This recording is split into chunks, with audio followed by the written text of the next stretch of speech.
जी जी। क्या प्लानिंग है, क्या रूपरेखा सोच कर आए हैं? जी, बहुत सारे विषय हैं जिनको सोच कर आए हैं, जो राज्य स्तरीय हैं, कोयलांचल स्तरीय हैं, जिला स्तरीय हैं, और जैसे ही हमें अवसर मिलेगा उन विषयों पर वार्तालाप होगी, उन विषयों पर चर्चा होगी और उन समस्याओं का निदान करने के लिए सरकार पर प्रेशर बनेगा। पेपर लीक का मामला किस तरीके से? देखिए करिश्मा जी, पेपर लीक का मामला बिल्कुल जघन्य अपराध है। जिन लोगों ने भी इस कृत्य को अंजाम दिया है, सरकार उन पर गंभीर होकर कार्रवाई करे, क्योंकि अगर ऐसा नहीं होता है तो जो आम व्यक्ति है उनका इस जो व्यवस्था है, जो सिस्टम है, उस पर विश्वास टूटेगा और वो ये मान के चलेंगे कि एक आम व्यक्ति का जीवन की सुरक्षा किसी के का उसकी दायित्व किन्हीं का नहीं, उनकी जिम्मेदारी किन्हीं की नहीं है। जयराम जी, आप कितने गंभीर हैं इन मुद्दों को लेकर के? जी बिल्कुल, जयराम जी का क्या स्टैंड है, क्या गंभीर मुद्दे हैं, चूँकि जो पढ़ने वाले स्कूल कॉलेज के छात्र हैं, उस राज्य की भविष्य, इस देश की भविष्य हैं और उनके भविष्य के साथ अगर खिलवाड़ होगा तो निसंदेह ये गंभीर मुद्दे हैं। इन पर गंभीर चर्चाएं होनी चाहिए और उसका निष्पादन होना चाहिए। नहीं हो पाई है। स्ट्रैटेजी के साथ पहुंचा है, आपकी क्या स्ट्रैटेजी है? देखिए, हमारी स्ट्रेटजी यही है कि बजट सत्र के माध्यम से इस राज्य को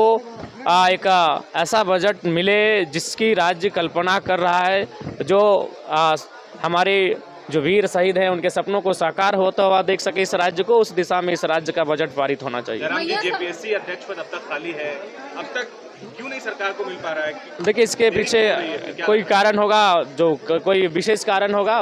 आशा करते हैं कि सदन जब चलेगा तो जेपीएससी अध्यक्ष की भरपाई की मांग उठेगी सदन में। लेकिन जो युवा वो कह रहे हैं कि जयराम जी अब इन मुद्दों पर बहुत सुस्त हो गए हैं। नहीं, देखिए, सुस्त का सवाल नहीं। हमारा घर धनबाद पड़ता है, आंदोलन रांची में होता है, इसीलिए देखिए आंदोलन में जब भी हुआ है तो रांची को हम लोग अपने रांची के साथियों के हवाले छोड़ें कि यहाँ के आंदोलन को देखभाल करेंगे, उपस्थिति देंगे और उनका सहयोग करेंगे। मैया समान योजना की राशि जो है वो नहीं मिल पा रही है लाभुकों के। देखिए, आप बिल्कुल, और शायद सुनने में आया कि बैंक का भी हस्तांतरण किया गया है, किसी दूसरे बैंक में इसे शिफ्ट किया गया है।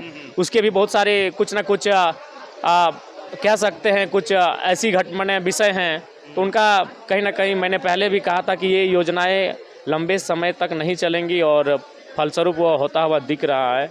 मैंने पहले भी इसका सजेशन दिया था। जयराम जी, फिर एक बार आप चर्चा में आ गए हैं। पिछला जब आप विशेष सत्र चल रहा था तो आपने मंच कहा था कि मैं टीए दिए नहीं लूंगा। मैंने ये कहा था, बिल्कुल आप कंट्रोवर्सी में आ गए हैं। नहीं, कंट्रोवर्सी को क्या जवाब? आलोचकों के लिए आप टीए डीए के लिए स्कॉर्पियो नहीं, हम फिर कह रहे हैं, हम नहीं, पहले मेरी बात सुनिए। हाँ, बोलिए, बिल्कुल बोलिए। उस दिन भर मैया सम्मान योजना पे चर्चा हुआ था। जी जी। उसके बाद मैंने कहा कि आप लोग 2500 रुपये का इतना महिमा मंडन कर रहे हैं और आप लोग 2 लाख की सैलरी ले रहे हैं, लाख रुपए का टीए डीए ले रहे हैं और आप 2500 रुपया दे के महिमा मंडन कर रहे हैं, तो आप एक काम कीजिए, आप भी अपना जो जीवन है उसे सरल बनाइए आम जनता की तरह। तो मैंने ये कहा था, आज भी हम रिपीट कर रहे हैं इस बात को।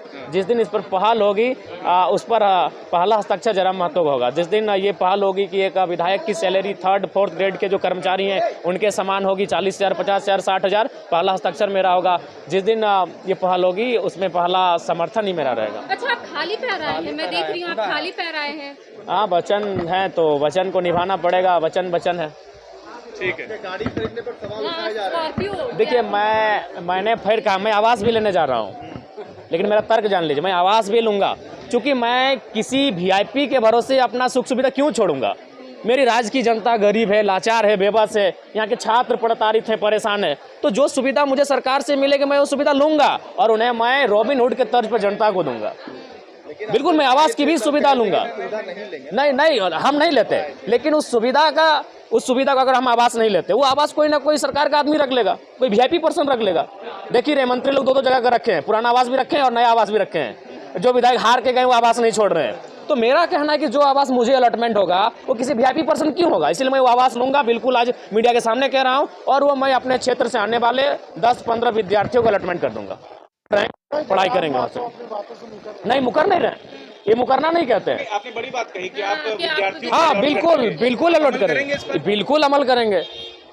मैं मुकर नहीं रहा हूँ, मैं कह रहा हूँ कि अभी देख रहे हैं मंत्री लोग 2 आवास लेके बैठा है भैया, उनको कोई कमी है, इतनी सुख सुविधा है, तो मैं अगर आवास ना लूँ तो किसी के हिस्से में चला जाएगा और किसी राजा के हिस्से में जाएगा, जबकि हमारी जनता गरीब है। तो मैं लेकर स्टूडेंट के बीच लेके जाऊंगा। आप आए तो इंटरव्यू लेने मेरे आवास में भी आ जाए। धन्यवाद। बहुत शुक्रिया।